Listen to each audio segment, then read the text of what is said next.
હાય વિદ્યાર્થી મિત્રો, ગયા લેક્ચરની અંદર તમને બધાને ખબર છે કે આપણે સૂચક આંકની વ્યાખ્યા કરી.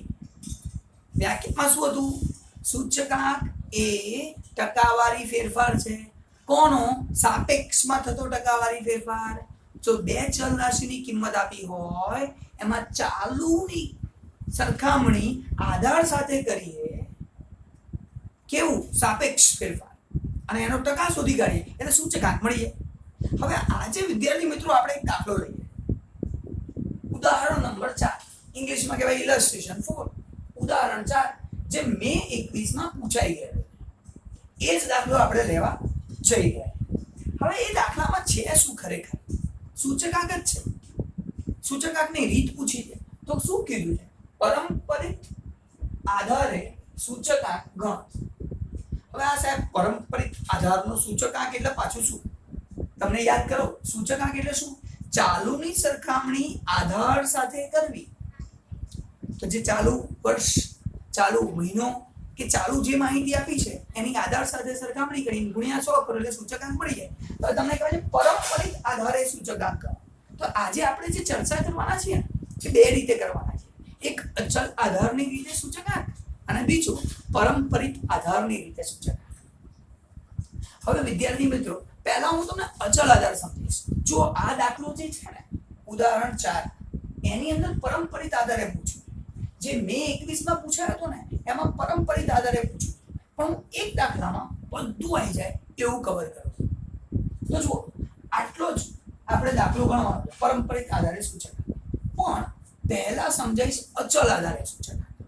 હવે અહીંયા માહિતી કઈ આપી છે?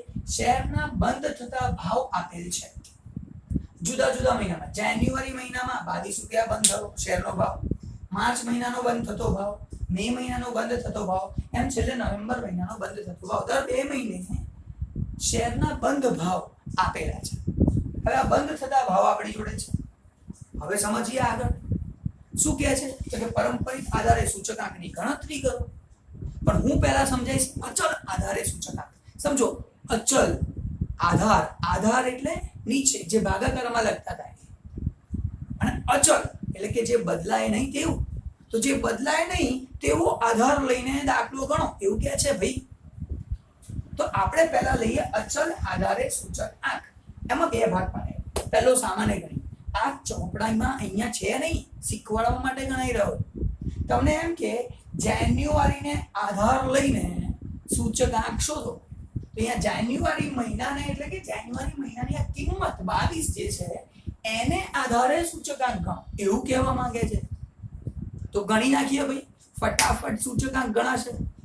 તમને ખબર છે, ચાલુ વર્ષની આપેલી ચલ રાશિની કિંમત ભાગ્યા આધાર વર્ષની કિંમત ગુણ્યા 100, જે ગયા લેક્ચરમાં શીખ્યા હતા. તો ચાલુ વર્ષ, ચાલુ વર્ષ તો સરખું જ છે ને. આ જાન્યુઆરી, અહીંયા વર્ષ નથી મહિનો છે. જાન્યુઆરી મહિનાનું ચાલુમાં કેટલી કિંમત છે? તો કે 22. માર્ચ મહિનામાં કેટલી છે? તો કે 21.20. મે મહિનામાં તો કે 22. આ બધી જે તે મહિનાની જે તે વર્ષની ચાલુની કિંમત ભાગ્યા કરવાનું છે. જુલાઈ મહિનાની તો કે 23 કિંમત છે. સપ્ટેમ્બર 24.77 લખો તો ચાલે. નવેમ્બર 26. હવે આટલે સુધી તો કોઈ ડાઉટ છે નહીં. ચાલુ વર્ષની કિંમત તો સાહેબ લખી નાખી, ભાગ્યા આધાર વર્ષની કિંમત. સાહેબ આધાર તો હજી સહેલું છે. અહીંયા આધાર કોને લેવાનો? જાન્યુઆરીના આધાર લો. તો જાન્યુઆરીની આ જે 22 કિંમત છે એને આધાર લો એવું કહે છે. તો બધાનો આધાર શું? તો કે 22.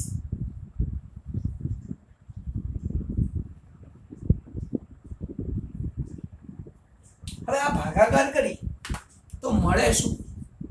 સાહેબ ભાગાકાર કરીએ તો કિંમત સાપેક્ષ મળે. આ સાપેક્ષ કિંમત મળી ગઈ, અને અહીંયા કિંમત આવી છે તો કિંમત સાપેક્ષ, પ્રાઇસ કિંમત સાપેક્ષ. પણ મારે કિંમત સાપેક્ષના ટકા જોઈએ. તો ભાઈ આને ગુણ્યા 100 કરો.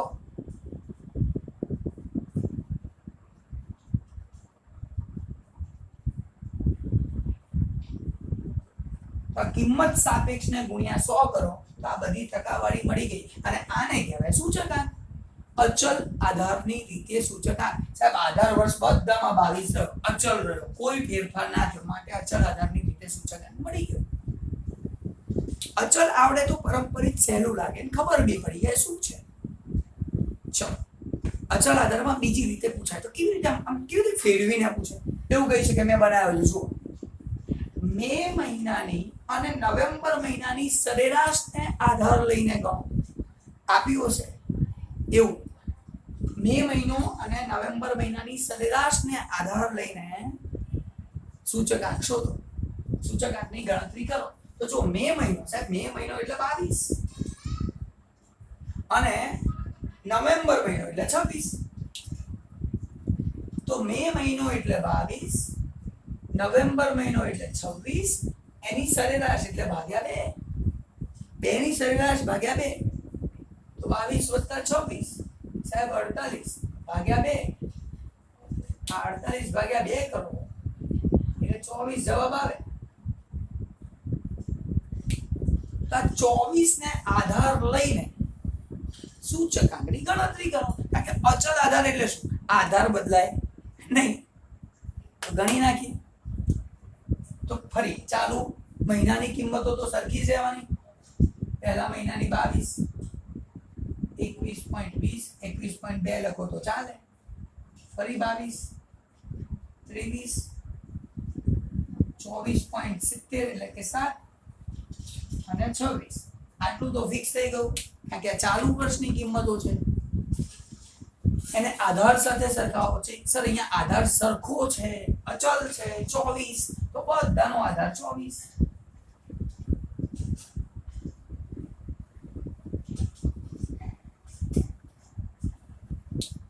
અને ગુણ્યા કરો 100. કારણ કે તમે જો ખાલી ભાગાકાર કરો છો એ તો સાપેક્ષમાં થતો ફેરફાર છે, એટલે કે ભાવ સાપેક્ષ છે. અને એને ગુણ્યા આ ભાગાકાર એટલે ભાવ સાપેક્ષ, એને ગુણ્યા 100 કરો તો ટકા મળ્યા. એ ટકાને કહેવાય સૂચકાંક. તો આ પણ અચલ આધારે સૂચકાંક કહેવાય. સિમ્પલ. ક્યાં મોટી ધાડ મારવાની ભાઈ. હવે તમે વિચારશો ને, જો બધાનો આધાર જાન્યુઆરી, માર્ચનો આધાર જાન્યુઆરી, મેનો આધાર જાન્યુઆરી, નવેમ્બરનો આધાર બી જાન્યુઆરી, કેટલો લાંબો છે. તો લાંબા ગાળાની સરખામણી અચલ આધારની રીતે થાય છે એ આપણને ખબર પડી ગઈ. જો લાંબા ગાળાની સરખામણી સિમ્પલ. હવે આના આધારે હું તમને પરંપરિત સમજાવું. પરંપરિત આધારે સૂચકાંક એટલે શું એ સમજીએ. તો જો ચાલુ વર્ષ તો સેમ જ રહેવાનું, ચાલુ મહિનો સેમ રહેવાનો. તો આ ચાલુ ની કિંમત 22, 21.2, 22, 23, 24.7, 26. આ થોડી બદલાવાનું છે ભાઈ, આ તો એ જ રહેશે. ફરક ક્યાં પડશે તો ધ્યાનથી સમજજો. જ્યારે આપણે પરંપરિતની વાત કરતા હોઈએ તો અગાઉની માહિતી એટલે કે જાન્યુઆરીની પહેલાની માહિતી જો હોય તો એને આધાર લેવાય. અહીંયા તો જાન્યુઆરી પહેલા તો શું છે જ નહીં, તો 22 ના 22 જ લઈ લો ભાઈ, ગુણ્યા પછી કરીએ. અને જો આ ના લખવું હોય, પહેલા વર્ષનું 100 લખી નાખવું હોય તો પણ ચાલે પરંપરિત વખતે. હવે બીજામાં તો છે સાહેબ માર્ચની અગાઉની માહિતી જાન્યુઆરી, તો માર્ચની અગાઉની માહિતી જાન્યુઆરી એટલે કે 22, તો આનો આધાર છે 22. એવી રીતે આ 22 ની અગાઉની માહિતી 21.20 એટલે મે ની અગાઉની માહિતી માર્ચ 21.20, 23 ની અગાઉની માહિતી 22 તો ભાગ્યા 22, આની અગાઉની માહિતી 23 તો 23, આની અગાઉની માહિતી 24.7 તો 24.7. તો આને કહેવાય પરંપરિત આધાર. પરંપરા એક પછી બીજો, બીજો પછી ત્રીજો. આની અંદર જો વચ્ચેની કોઈ માહિતી ના મળે ને, કારણ કે કોઈ માર્ચ મહિનાની માહિતી ના હોય, મે મહિનાની ના હોય, તો પરંપરિત આધાર શોધી શકાત નહીં, ત્યાં ગડબડ થઈ જાય. પરંપરિત માટે બધાની માહિતી હોવી જરૂરી છે, સળંગ હોવી જરૂરી છે, નહીં તો ના ચાલે. આ ટૂંકા ગાળાનો ફેરફાર બતાવે પણ સૂચકાંક હજી મળ્યો નથી વિદ્યાર્થીઓ. આને ગુણ્યા 100 કરવો પડે ત્યારે સૂચકાંક મળે. જે તમને દાખલો મેં 21 માં પૂછાયો છે ને એ આટલે સુધી ગણવાનો છે. પરંપરિત આધારે સૂચકાંક ગણો, આટલું કરો, કામ પૂરું. પણ મેં તમને આની અંદર બધું શીખવાડી દીધું. અચળ આધાર, પરંપરિત આધાર આટલા જ છે એવું નથી, પણ આ બે એકબીજા સાથે થોડા કનેક્ટેડ છે એટલે શીખવાડી દીધું. અહીંયા આપણો દાખલો પૂરો, લેક્ચર બી પૂરો. તો વિદ્યાર્થી મિત્રો ખાલી લેક્ચર જોઈને થોડી કામ ચાલશે, કામ બી કરવું પડશે ને. તો અહીંયા આપણે હોમવર્ક કરીએ. આ જેટલા દાખલા દેખાય જે મેં અહીંયા લખ્યા છે અને જે લાઈનમાં લખ્યા છે એ જ પ્રમાણે કરજો તો મજા આવશે અને 100% આવડી જશે. તો જે આપણે ઓલી નોટબુક બનાવવાની વાત કરી ને, એક નોટબુક ને બીજી નોટબુક, તો એ બંનેનું કામ શરૂ કરો. અને હજી કોઈને ખબર ના હશે કઈ નોટબુક, તો મારો પહેલો લેક્ચર જોઈ લો. મિશન 2024 માર્ચ 2024 જે છે એમાં મેં કીધું છે કે તમારે શું કરવાનું. બનાવો જોરદાર નોટબુક અને કામ કરવા લાગો. તમે એકલા ના કરશો ભાઈ, જોડે મિત્રોને લઈ લો, એમને લેક્ચર બતાવી દો, એમને કામ કરાવો. કારણ કે મેં તમને કીધું હતું ને, આપણે જોડે મળીને ક્રેક કરવાનું છે માર્ચ 24 ની એક્ઝામ, અને એ પણ જબરદસ્ત રીતે ભાઈ. તો મળીએ છે નેક્સ્ટ લેક્ચરમાં નવી વસ્તુ સાથે. ત્યાં સુધીમાં આ બધું પૂરું કરો. મજા આવે. બાય.